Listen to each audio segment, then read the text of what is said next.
Hey! Welcome back! For sure, nandito ka para matuto kung paano gumawa ng Maya account. And here's the tutorial for you. Punta lang po kayo sa Chrome and then type Maya. Makikita nyo agad yung www.maya.ph and then click nyo lang yung get the app. Once click, mapupunta ka po dito and then makikita nyo start an account. Lagay nyo lang po yung first name, last name, and email address ninyo.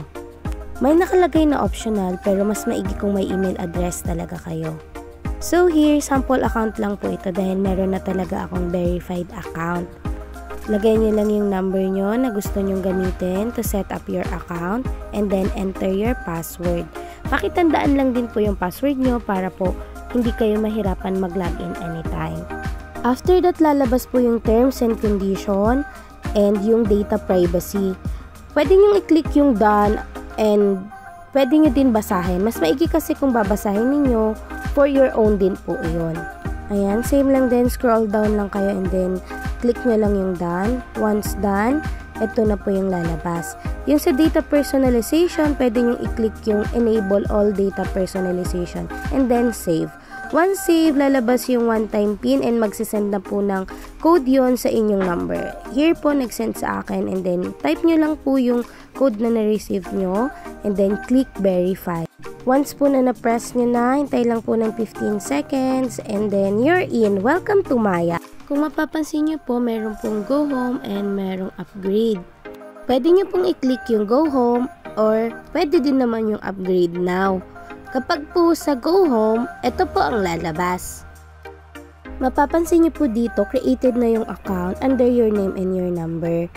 And sa taas nakalagay, basic account. Dito magagamit nyo na siya, pero mas maigi lang sana talaga kung naka-upgrade na kayo. Upgraded account, mas marami kayong magagawa. Makakapag-savings kayo, send money instantly, at saka mas marami pang iba. Bills, payments, ganon. Super dali lang din naman kung mag-upgrade kayo. Kailangan nyo lang ng isang ID.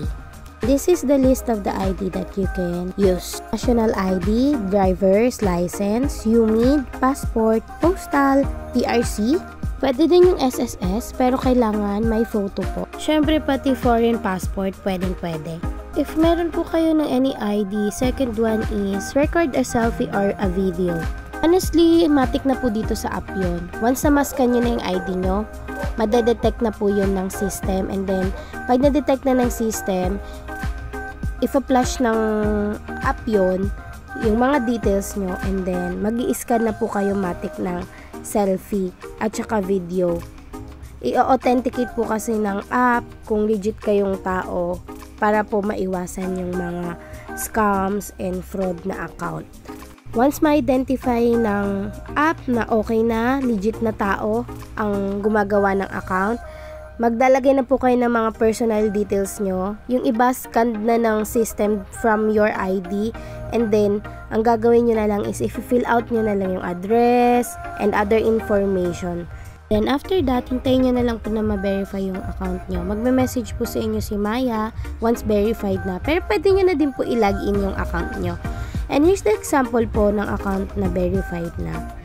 Ito yung interface ng wallet. If you can see, upgraded account na yung nakalagay sa taas. May invite friends din to and may reward siya na 30 pesos. Dito mapapansin nyo gamit na gamit siya sa favorite. Pwedeng magbayad ng bills, bank transfer, and send money.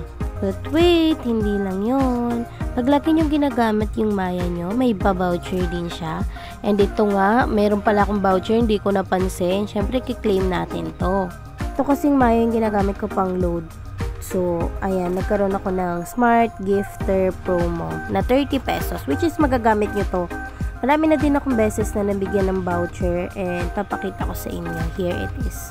Ito yung mga na-claim ko, tapos ito naman yung mga hindi ko na-claim na expired na lang siya. Ayan guys, that's all for today. Thank you so much sa panonood. Kung may mga tanong kayo at kaya ko yung sagutin, comment lang kayo sa baba. Yun lang, bye!